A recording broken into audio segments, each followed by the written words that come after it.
Hello everyone, and welcome to the final episode of Women Are the Medicine for 2025. If you're new and you're just listening, we want to say a big thank you to you and welcome.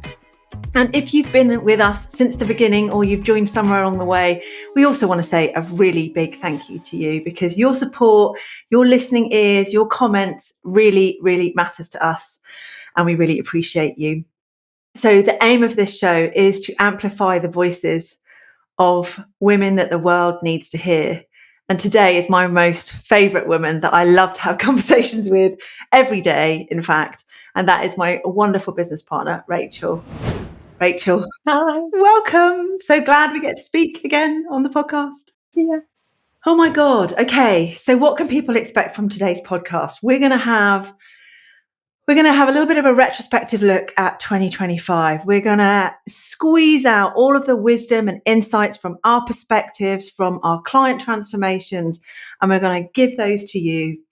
Hopefully they're going to resonate with you. But also we're going to give you a predictive look at 2026. We're going to share with you what we're focusing on, what we're feeling in our own bodies, in the field, and hopefully that is going to give you some inspiration and some guidance for 2026 as well. So, spoiler alert, we haven't planned any of this. We are winging it, which actually, and we'll get onto this, we've done quite a bit of this year, and it has turned out to be quite a marvellous tactic. So, Rachel has no idea what I'm going to ask her. Here's the first question, darling. So, what a year, 2025. What did you expect 2025 to be like?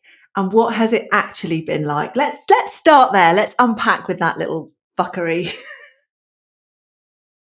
God. What did I expect it to be like?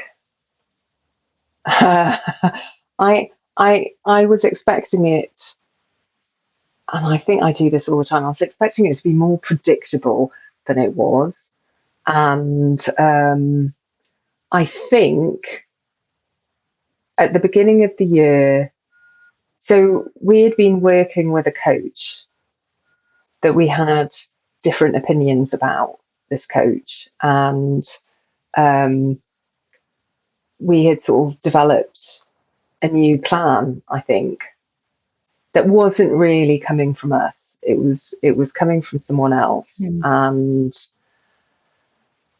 it wasn't all bad, but it was not the focus. It was not the focus. It did not feel like this is the thing. So I think it's been, as per usual, it's been a constant feeling into, what do we want to do? What feels right to us? What is actually making us feel alive? And one of the things we noticed, just to your point of, I don't know, of you know, what things feel like, what people are looking for. I think it's us finding out that if the minute that we make a big structure and a big plan and devise a whole lot of like, this is how it's all going to unfold, and this is like, it's going to be this content thing. It's not that. The minute we do that, we get really, really bored, and we get into sort of avoidance and defiance, actually, which is ridiculous because we're like defying ourselves. But it just doesn't work. No. It doesn't work at all. Mm-hmm. So it was very unpredictable, and it was as per usual. It was working out what feels good. Yes. How do you see it all? Well, you hit the nail on the head when you said, plan and structure, because I felt that 2025, and I kept telling myself this, it's a build year. We're going to be building. We're building the next tier on the business. And it felt very structured, and it felt, yes, like we had a plan, and some of those parts of the plan, and, either one of us was like perhaps not quite on board with it fully. And I felt like someone, maybe my I don't know, my guiding angels just kind of ripped the plan up into tiny little smithereens and threw them in the air like confetti, left us with a much more experimental year. And because of that, I think we've really had to lean into, we haven't necessarily had I think we wanted more structure, more strategy, so that we could be a bit more planned. And I'm not saying that that's not what we're going to be doing in 2026, but where some of the magic has happened is when we've just put something in place that has felt really delicious. So we'll give a couple of examples.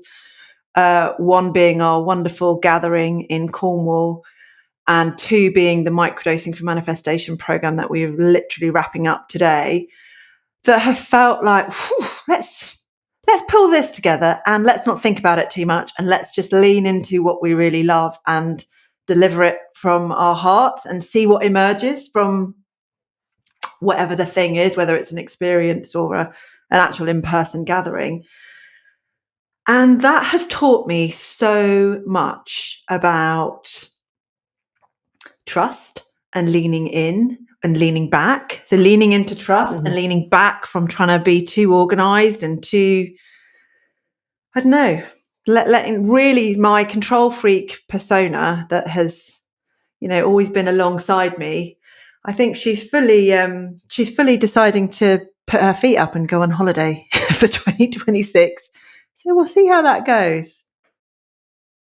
Well, I mean, I'm very pleased to hear that, because being particularly ADHD, I don't have that at all. And as you know, I love making things up on the fly. So like, yeah, bring it on, more of that. But I think what both of us have realised, I think I'm talking for you, but it's like when you do that, when you allow it to be more emergent, what we're doing really is making space for other people, making space for other women, right? Because if we have a structure and we have content that we're going to deliver, I mean, none of us need to overload our brains with more content, I don't think, at this point. But all of the things that we do that I love most, if they are made by us, but they're made by the women who join us in them.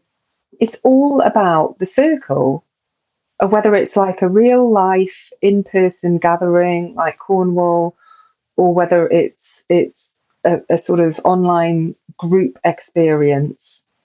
It's like, it's an experience. It's not a program or a course. We're not teaching something. And when you leave it and don't define it, everyone comes in with their own, their own twist and their own lens and their own experiences. And suddenly you start, like, something really, really amazing unfolds. Yeah. Well, that's reminding me of The Chalice and the Blade. I'll put the book in the show notes for people, but the author talks about the partnership model. She doesn't talk about masculine and feminine.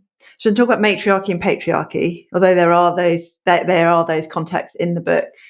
She's talking about partnership model that's very respectful of all of the entities and parties and energies that are in that field. And then the dominant model, the dominance, where it's like, I'm going to tell you what to do. I'm going to make the structure and we're all going to abide by that. And that is essentially, the patriarchal system that we're living in.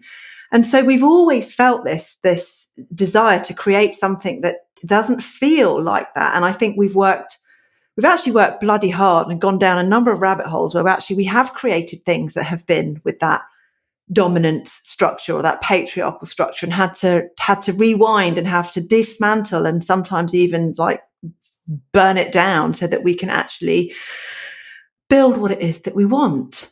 And every time we create something that feels more partnership, more circular, it's so much more nourishing for us. It's nourishing for our clients, and doesn't drain us in the way that some of the other things that we've created have done. Not that those things haven't been transformative or enjoyable or stretched us in brilliant ways and created good friction. But also it's like I wonder what would happen if we took all of this into 2026 and we really just decided that was how it was going to be. It's going to be much more partnership based and emergent, much like our coaching sessions are with our one-to-one clients, right? We don't come with a list of here's what we're going to do with you today.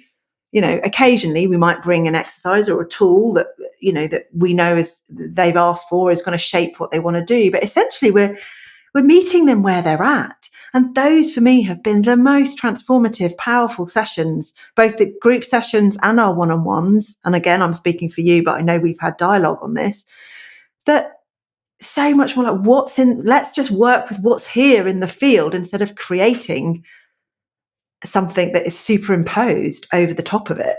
Like when you think about it, it's just madness. It is madness, but it's also interesting how hard it is to escape. So I would say, we kind of had a big revelation about this. I would say, we've kind of had them annually for ages, but we keep finding ourselves going back, and it's this idea of rubber banding that I really love.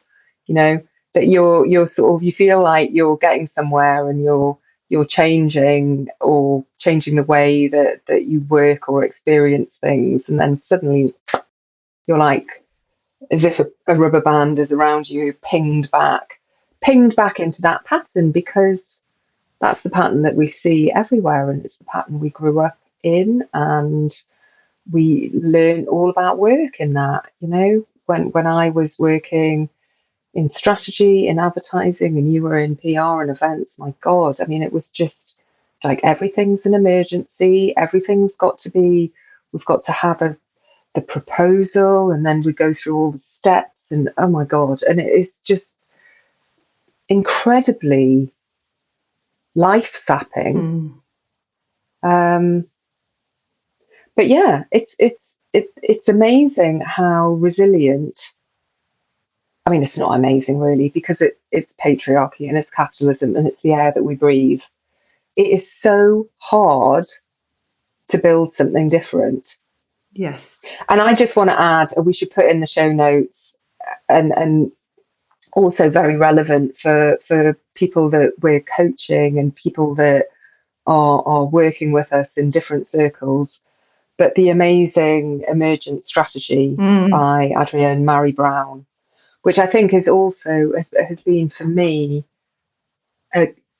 just one of those texts that I go back to, and that idea of, what if we gave up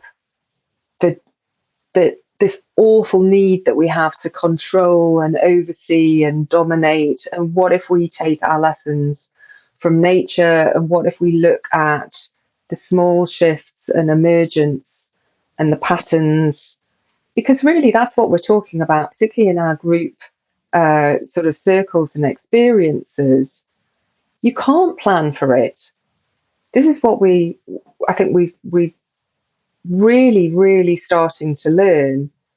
You can have a very, very basic framework for a retreat, say, but it is completely dependent on what experiences people are coming with, where they're at, what they're experiencing while they're there, what we're all sort of talking about, and the realizations that are coming. Like, everything is being created in the field between us in the present moment. So you cannot create a proposal or an outline for it. No. It's got to emerge. And in the same way, our business then is not fixed, right? It doesn't have this fixed binary, black and white, it is in this box. It becomes much more evolutionary, and it's evolving with the ingredients and the energies that are being brought to it, and it's responding to our energies like nature responds to seasons. So It feels, it's so, gosh, it's so alien to what we're taught, which is exactly what you're saying. But when you're in it and you start to live it and breathe it, and you're like, wow, can I actually do this? Can I not be fixed into some classic traditional framework business model? It's like, yeah, we say MSU all the time, don't we? Which I learned from Rich Litvin, which is make shit up. And we love making shit up all of the time. It's like, well, everything is made up. Everything on this world is made up. So Yeah. we get to do that too. We've got to give ourselves permission to do that. And what I love about working with you in our partnership for our business is that we both have this ability and flexibility and grace to be able to, or to invite one another to bring our own experiences into our work. So one of the things I wanted to ask you is, what have been your influences and your highlights this year that you have brought in and you have shaped, first it has shaped you and your experience of being a human being on this earth, but also that you've started to filter into Women of the Medicine. So what are some of your highlights and influences? What's been working for you? What have you created this year? Oh my God. Thanks. Naz has not, as she said, she's not pre-warned me of any of this. What have been my, I don't know. I mean, this probably sounds completely narcissistic of me, but like some of it has just come up through me, right? I'm not saying it's necessarily like all me. It's like stuff that wants to be expressed by me, and I'm not sure where it's coming from. And it might be sort of past experiences and what's shaped me. But there's definitely, I feel like there's been a lot of stuff that's just come up and out. So like in my writing,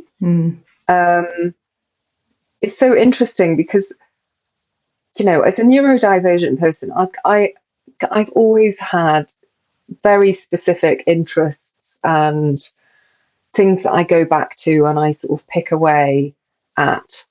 And so there's a lot of that has suddenly kind of coalesced and shaped itself into something this year. And it's bringing together really disparate threads. So, I mean, thinking about Adrienne Mary Brown and emergence and what she says about, we're living through the present time. It's really an imagination failure and a challenge that we have to imagine something different. So I think some of the highlights for me have been trying to express in my writing like what that might look like for women if we weren't on a testosterone cycle, a 24-hour clock. If we actually went, God, you know what, women are on a 28-day cycle. We just don't get up with the same energy and the same mood and wanting to do the same stuff and eating the same food every day. That disciplined, consistent life that all of those productivity guys talk about doesn't fit us at all. But it's allowed me to bring in all sorts of things, from the days of doing organization design and case studies from around the world of businesses that are running in a non-hierarchical, non-dominant, and really a different sort of calendar, a completely different sort of client-centric or patient-centric time model, where the way that your day goes is not because of what's in your calendar or what some kind of algorithm is telling you you've got to do this by this time. It's to do with the person in front of you and what they need and what you intuit that they need. I'm thinking particularly of my obsession with, there's an organisation called Buurtzorg in the Netherlands, which is a sort of nursing district nursing organisation. So it's like pulling in stuff like that because of this problem of rubber banding back and the failure of imagination. We need to weave together these little threads. In the same way, sort of, I've also got interests around matriarchal societies from the past and ones that actually still exist because they do still exist. And like, what does that look like? And then I think we've conducted a huge experiment this year with introducing integration weeks, so that we are shifting our business into a 28-day cycle, whereby we have 3 weeks on and then a week to integrate, and our clients have a week to integrate, and we're not delivering whatever we're doing that week. Sometimes it works, sometimes it doesn't. But that's been enormous. It's really been challenging to do, actually. That was going to be one of my comments, actually, is that it's not just about reimagining and then coming up with a new idea and trialing it, but actually working through the discomfort of, that comes up with that internal resistance of, this is not what I've been taught, this isn't going to work, this is too difficult, the sort of clunky, teething problems that you get when you implement something like this at the beginning. But actually, what we've really noticed as well is that our clients have started to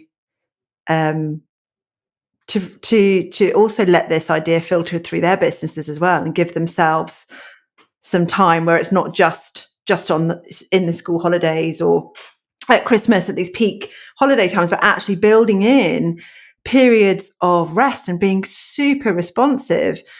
And I think what a lot of our clients have recognized is, and actually have had a little bit of an energy crash from doing this, because they've been on the treadmill for so long, just like burning away, that actually when they do rest, they kind of, their nervous system is like, wow, I'm not used to this. So we're just on the other side with some of our clients who are now recouping that energy and are using that for more creative endeavors, which is amazing.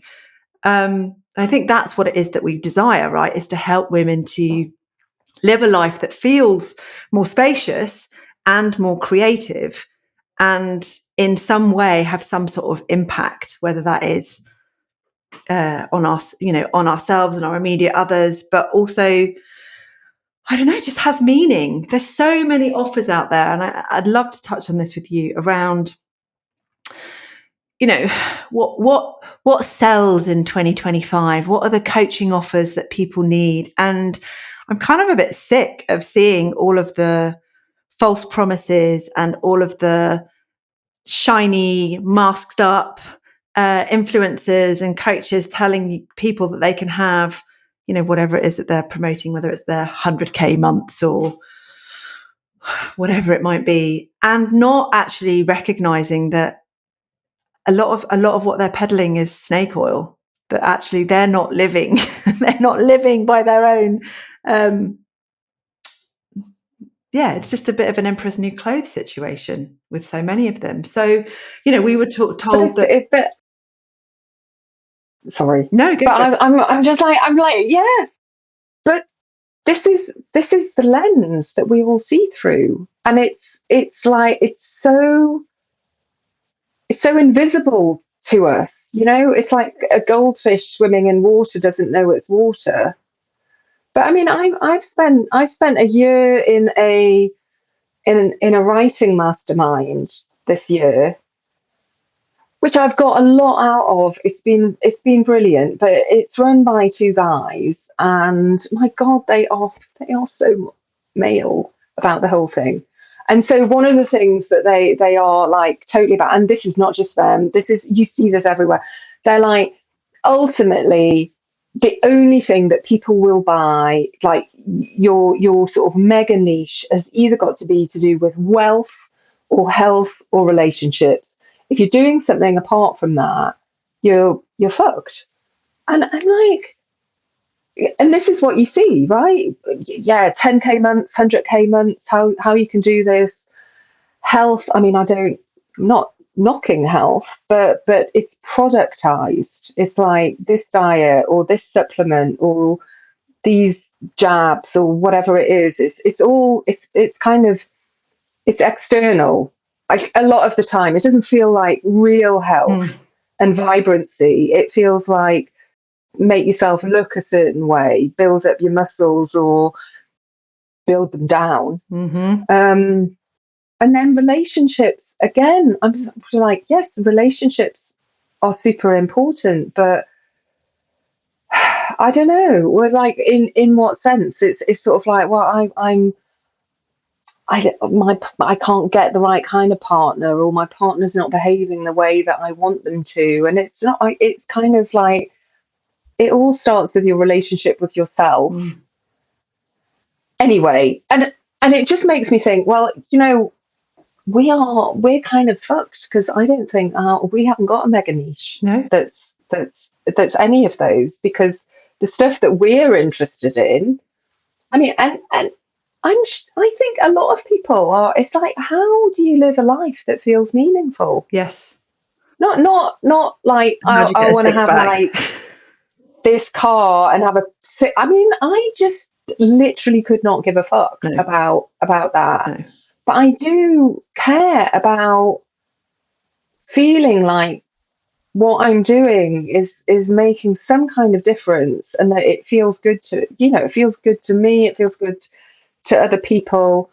I'm interested in, I'm really interested in the experience of joy, and like having these like feelings of like, wow, this is amazing, and having more of that. Yeah. So that I'm not living on autopilot. I'm not like trudging through my to-do list. I'm not putting off joy to the holidays. It's like, how can that? And this is our microdosing for manifestation course was all about, which sounds terribly woo, but it was all about how to get more magic in the day to day. Yes. So yeah, like meaning and joy, and then I would say as part of that, creativity and imagination. What we're creating, whether it's like through writing, through art, through building an experience, it could be putting on a play. All of that is so much more interesting to me than 100k months. God, yes.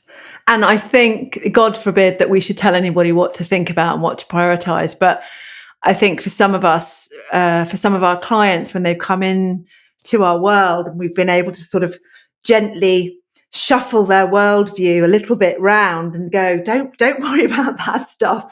How about you focus on this over here? And they go, well, am I allowed to? Am I allowed to focus on my creativity? Surely I should be chasing the money, or, I've really got to put the hard work in. It's like, well, what if you do it this way? And actually women giving themselves permission to live in a completely reimagined way, and then noticing what happens when someone has that level of permission and spaciousness and the ability to give themselves creative time to be creative and expressive, is naturally that their relationship with themselves is going to get better, and their relationship with other people is going to get better, and how they show up in the world, and their whole, we do a lot around nervous system, don't we? And sort of like really building in self-regulation and noticing what state you're in, and noticing where your mind and your body are at, and sort of taking ownership of that, so that people can really, I want to say, design a life that they love, but it's not even that. It's like they're responding to what they want to create. It's not like they create a design in their mind and then they implement it. It's like they're responding in real time to what their soul, their inner self, their higher self wants to do. And it's so fucking liberating to be able to do that. And I do feel that we are, it's like, we are not interested in the teaching people how to have 100 months, but we do want people to accumulate and generate wealth, but not just monetary wealth, like intrinsic wealth, wealth of memories, right? And love. Have a bank of love, have a bank of joy, have a bank of beautiful memories and incredible experiences. You're chasing the wrong thing when you're chasing money for money's sake and health for health's sake. And I just love that for the women that we work with. And of course, we have a part of our business where we work with psychedelics, so we can have those incredible substances as an ally for us when we're helping people to expand their view, should I say? Well, or expand their view, but also going back to the goldfish in the water. I think what that is useful for is realizing that you're swimming in water and what the quality of the water is actually like, Mm-hmm. and whether there might be a better place to go and swim that feels better for you. So I see a lot of that work, whether it's micro or macro, as being very much to do with realizing the stories that we're living inside, that we can't see, but there's part of us that's kind of colluding in, oh yeah, well, this is my story, so like this is the way it's all going to go, and we sort of set ourselves up for whatever that story is going to be. Whereas I think that psychedelics and some psychoactive substances can be amazing at just letting us come outside of that and kind of look at it from the outside back in and go, wow, look at what I'm doing, look at what I'm believing, Yes. look at what I'm making true about me and my life and my relationships and my work. And doing that coaching, therapy, there are so many things that allow us to do that, meditation, but it's a very, very powerful experience when it's mediated by through psychedelics, isn't it? It reminds me of, it's the Matrix moment, isn't it? If you now understand that we're living in the Matrix, it can be challenging as well. It can be I think that was one of the themes that stood out the most for us on our Cornwall retreat, is women that we've been working with for quite some time, or a few women that have come newly into the space, but have been operating in this, or living in this paradigm that feels different to the patriarchal paradigm, and just recognizing how challenging it is for us to have this awareness and be living in the matrix, be living in the patriarchy, be in a system that feels very polluting. And so for one thing that I'm incredibly grateful for is that we're essentially building a community, right, of women who don't want to chase the same goals that we are being taught to, that is still being peddled by society. Even in some new age spirituality, there's a lot of illusion in that. And actually these women are focusing what it is that they truly want to do. And it's hard, right? When you're living in a system that doesn't support that, when other people in your field, in your circles are, still drinking the Kool-Aid, or still living in their own, or still asleep, however you want to see it. And so it's important to be with other women who kind of are walking up the same mountain, for want of a better expression. And community, I think, for us, and these in-person gatherings or online gatherings have been so supportive. I mean, for me as well, this is the thing, that being a circle, it's non-hierarchical. It's not like we're holding them so that we can impart our wisdom. We're holding them as a partnership, as we mentioned earlier. Well, I think this is another big realization for us this year, right? Is that we are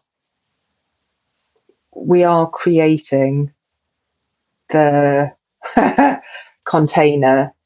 We've been talking a lot about this word. It's such a disgusting word, isn't it? The container. But the thing is, it kind of is a container. I don't know what kind of container. It could be a cauldron. It could be like an alchemical crucible or something. But it is a container because it. The important thing is that there is some kind of structure and boundary around an experience, because you can't have it just with no structure, no boundaries. There's like, what are we all doing here? So actually, this thing of in the terrible kind of coachy speak of holding the container is actually something that needs to happen and is a real skill to it. But then the interesting thing is what happens inside of that, and the sort of the coming apart and the coming together, and then the putting back, like more deliberately. What are we all choosing to leave behind and move into becomes really, really important. So I think there's a big realization for us is that we are a big part of our creativity is being able to design and hold these experiences, like set the stage, set a theme, drop in some key ingredients, get together some amazing women, and then see what we all brew together. But it's not to do with this sort of like there's a rigid structure and an agenda, and we're gonna not. It's not that at all. Not at all. And I'm excited for that. I'm excited for 2026 because of that. And I feel like the kind of women that we're calling in to work with us are, and obviously without naming names, but we've had women who have been very high up in finance who are now witches, working, with intuition and spell casting and song.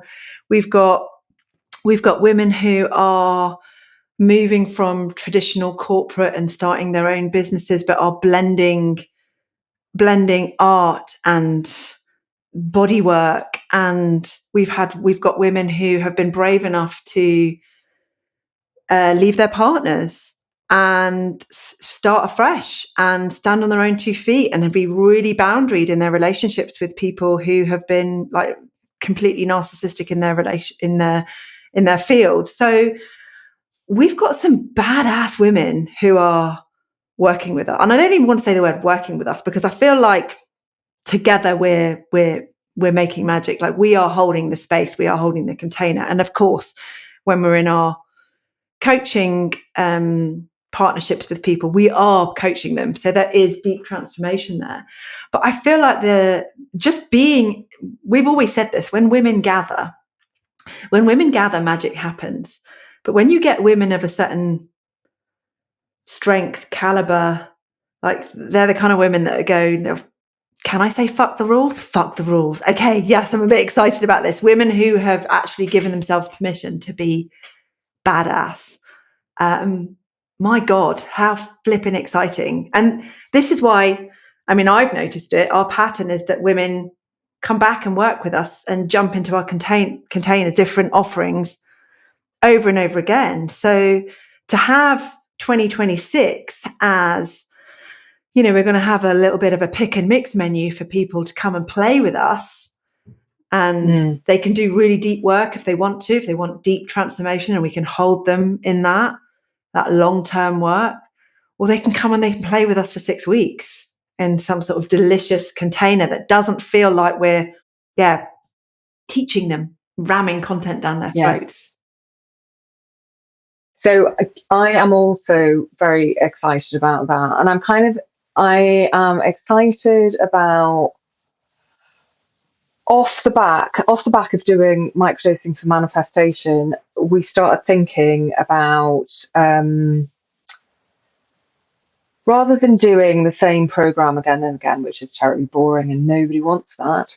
But what if we worked more sort of seasonally, and what would we like to do next year? And this actually came out of we were thinking about building a DIY program and recording, and we made a big list of Lesson these would plans, be all, modules. yeah. And then we both looked at it and went, No. what? I'm not doing that. That's so boring. So that conversation that we had and going, oh, well, these are the options. And, it's going to be New Year, it's winter, it's very, I mean, for me, it's incredibly low energy. But the whole idea of wintering and creativity and sort of going within is just so lovely. So we're sort of at the minute we're cooking up something for the new year around dreams, dreams and dream incubation, and going inside, sort of meeting the dream maker, playing around with symbol imagery, creativity, what wants to come up, but doing it in a really lovely, wintry, dreamy kind of way. So nobody wants to be like taking action and launching things in January. I don't think. Well, maybe some people do, but I don't. But then the other thing that we've got cooking, which is not quite as it hasn't come into focus as much, but I'm really interested in this idea of doing something spring into summer around maybe about, it's that time when energy is coming back, but getting together a group of women that want to explore what it means to sort of tap into that energy and see what our individual cycles and patterns want us to do. So working a lot more with our energy and our I guess, like, what actions feel like they want to be taken and don't want to be taken at different times, like thinking about that sort of 28-day or lunar or menstrual cycle. Making me think of a client that we have at the minute who was sort of pre her bleed, very just, I don't want to do anything. I'm feeling irritable, I'm feeling resentful, and talking about, well, this is a really good time of the month to be thinking about what you don't want to do, what you hate, who drains you. Like, really ride the irritability and the rage and the anger and get into it. Because actually, that's a really important part of strategy. Strategy is equally about what you don't do, or even more so, what you don't want to do, and what is going off the list forever as what you do want to do. So that's just like one example. So that is really exciting, as well as doing more in-person stuff, because I think we've all got a bit of Zoom fatigue. Definitely. And I think we've learned from, so one of my experiences this summer was doing the program of Cassia Urbaniak, who wrote Unbound, A Woman's Guide to Power. And her ability to hold a Zoom room that has hundreds of women in it, hundreds. And I think some of her workshops have got thousands of women in it. Her ability to hold the space and just the pacing was so feminine. And I've learned so much from being in her energy on Zoom, as well as obviously her incredible content. But I feel like those are the kind of experiences that I want to create for women, where it's like, just get yourself to the call. You don't need to have prepared anything. We're going to introduce something. You're going to see how it lands in your nervous system. You're going to maybe practice something a little bit. You're going to discuss it with a partner. And then you're just gently going to apply that over the next week or so until we meet again. And we're just going to build in a way that feels super gentle. And it's so not how we are taught to sort of, run a program and have a lesson. And this is what you need to teach people. And there's got to be modules and follow-ups. It's like, we're all too fucking busy. And the women that I know who are we tend to work with women, don't we, who are sort of in perimenopause or later, although we have got some clients who are in their 20s, which is great that they're doing this kind of work.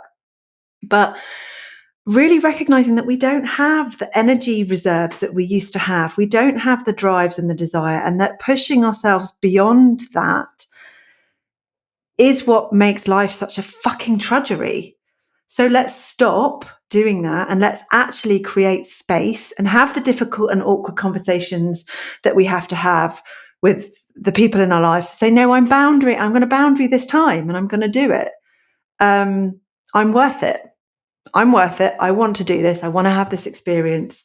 So actually, just by people being in our energy and by osmosis, kind of feeling that slower pace. So I feel 2026 is going to feel, this year felt quite fast for me. And full, but really full. Life, but I think there's a really, really crucial point here, because life feels fast and full for all of us, and it's only going one way. Yeah.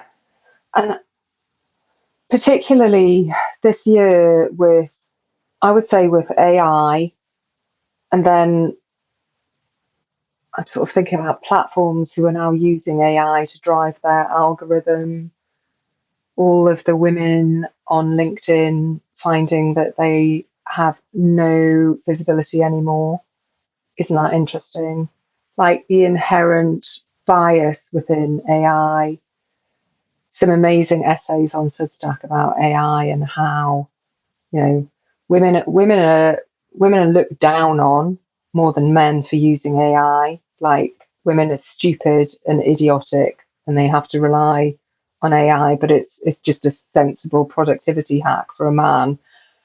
But apart from all that really irritating stuff, but the whole thing that's happening with digital, with social, with AI, with algorithmic filter bubbling, we are being pushed more and more and more into the linear, the masculine, the productive, it's all about get it done.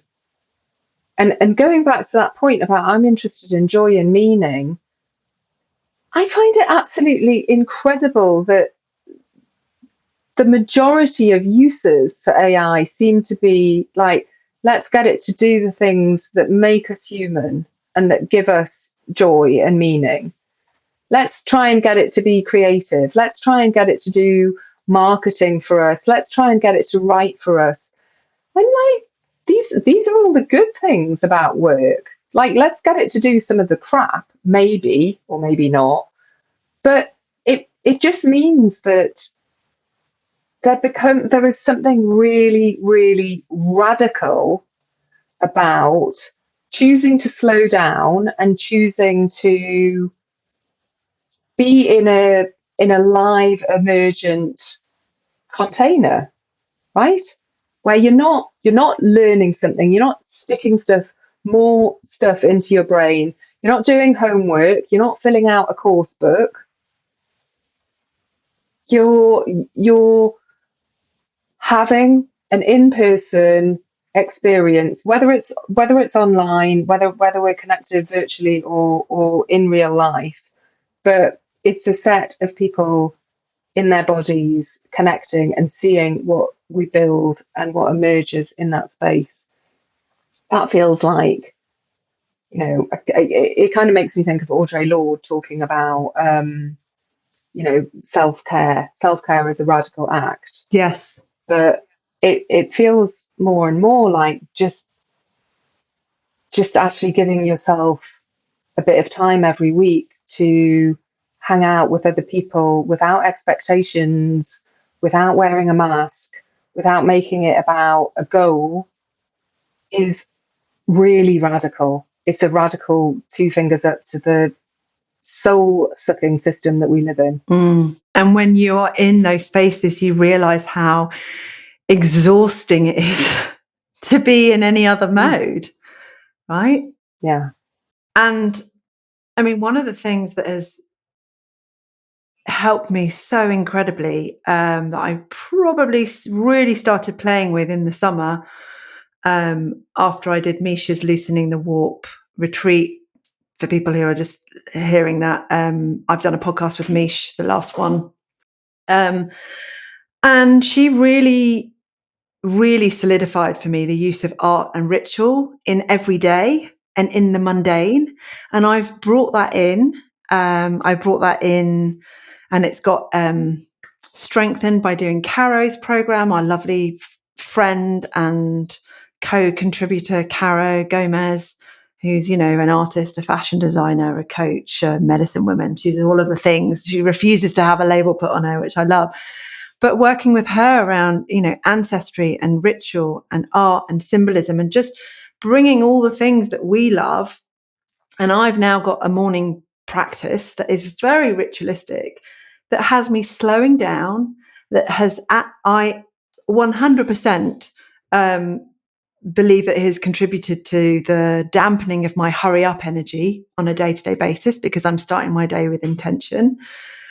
And I feel so much more connected to what I like to call, you know, like the magic of life, that sort of, that feeling of possibility and aliveness. I feel so much more connected to that just in every day. It's like not reserved for special moments when you and I go and, I don't know, hire a cabin somewhere and take 6 grams of psilocybin. It's not, it's like it can happen in your everyday and inviting it in. And so I feel really passionately that we're going to be including more of that in the containers and the spaces that we create going forwards. We can't not help it. It's like it's going to happen, because that's just the way that we are. We learn something, we absorb it, we apply it, and then we bring it into our containers, which is why our offerings, yes, they change, but even if someone was to do the same one again, it would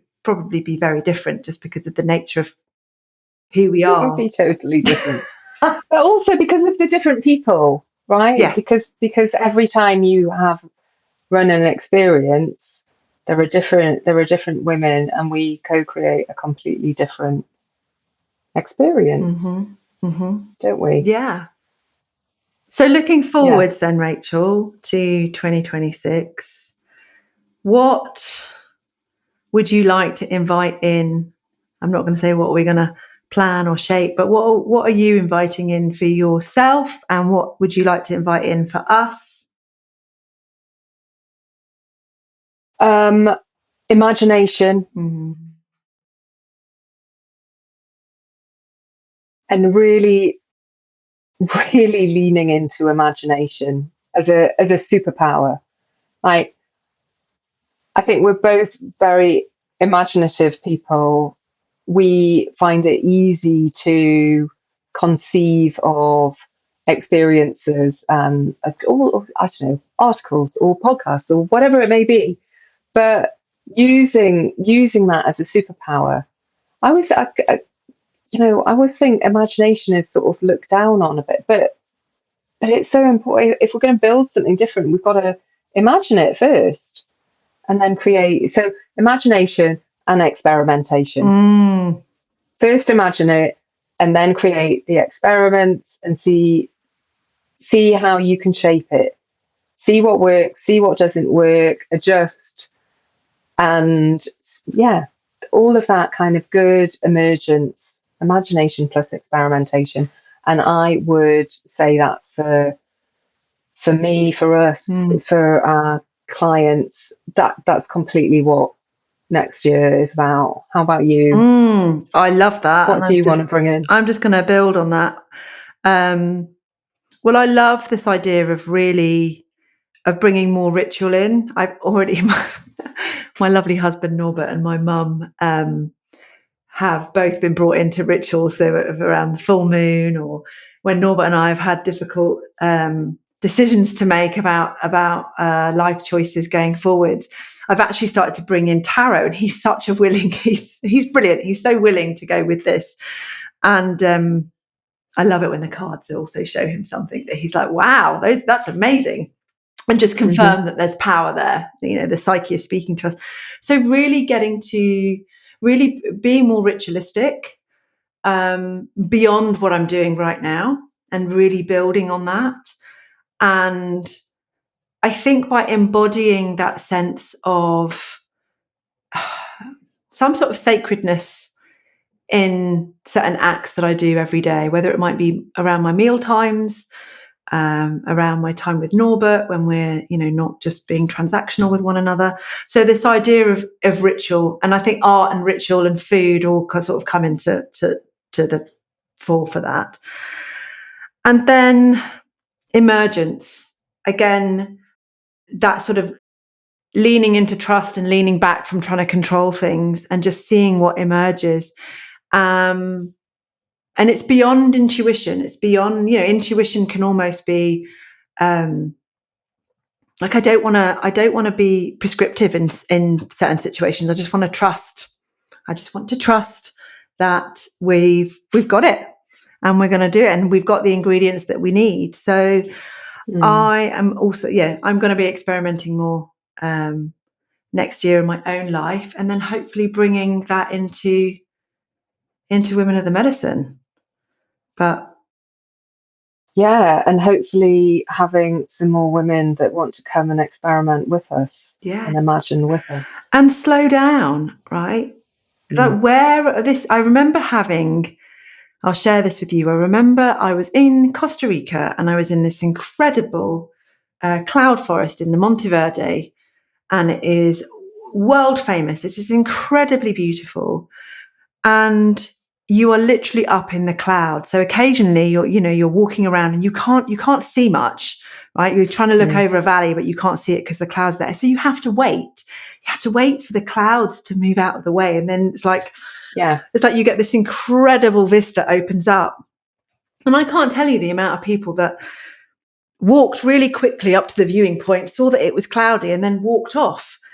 And yes, I had taken a small amount of mushrooms with Norbert and our friends, but we were stood there for quite some time watching all these people coming and going, and not obviously getting that golden moment when the clouds part and the light shines and you get this incredible vista. And I remember thinking, where the fuck is everyone going? Where are you rushing off to? You're literally out on a walk in one of the most beautiful places on the planet. Where the fuck do you think you're going? And it's like Norbert telling us to slow down on our walks. Slow down. We're not in London. You're not rushing. And it's like, let's fucking enjoy the ride, people. So I want 2026 to feel like a really exciting ride that I have been brave enough to explore new directions and try things without knowing if they're going to work, and just trusting that I'm going to get something from it and there's something in there. So yeah, that felt like it needed to come out. That's such a good illustration, isn't it, of productivity culture and goals. It's like all those people having a goal to get to the top and missed it, and then turning on their heels. Yeah, and completely missing it. Completely missing the point. The whole thing it hasn't added anything at all to their experience of life, apart from ticking off something off a list. Yeah. I mean, I really like my sort of final thing, just thinking about imagination and experiments, and then bringing in ritual. For me, the power of ritual is kind of a bridge between our inner world and the outer world, right? We're doing something that is symbolic out here, but it's a way of paying attention. It's a way of paying attention to what's going on inside us. It's a way of listening. What is in here? What's out there? What's lining up? What wants to happen? Where's the energy? It's a bridge. And so imagination, an experiment, an emergence, and paying attention and bringing ritual in, it's all ways of slowing down and being in the present moment and finding out what the right direction is. And it's not a sort of once and done. Oh, now I've got the plan. Now I know what I'm doing. is constantly leaning into it, and it's constantly listening and adjusting, and it can be quite challenging. I mean, I think this is why it's good to do it with other people, because it's so at odds with the rest of society, who's just charging up the mountain and walking back down again and onto the next mountain without enjoying any of it, and feeling empty. Yeah. Like, why aren't I feeling fuller? I've done all the things right. I've got the this and the that and the money and the house and the car and the kids and the holidays, and why aren't I feeling full? Okay, well, if that's how you're feeling, you can come and work with us, and we'll we'll turn you round and show you the view, and we'll wait with you until the clouds part. So I knew this was going to be a gorgeous conversation with you, and I knew that we didn't need to have a plan. So how's that? Just a So if you're listening and you're excited at the idea of coming to play with us, we're calling it play with us, not work with us. We do deep work in these containers that can feel quite playful. Then there will be, I think the best thing for you to do is sign up to our Substack if you haven't already, and we'll be sharing with you all of our delicious offerings for the new year in 2026. And if you want to meet with us on a Zoom call, then the easiest, most cost-effective and accessible way to do that is through our Substack paid membership. So have a look for that. We'll pop a little link in the bottom of this post. But we just want to say a big thank you again, and have a wonderful end of the year, and see you in 2026. Yeah, can't wait. Bring it on.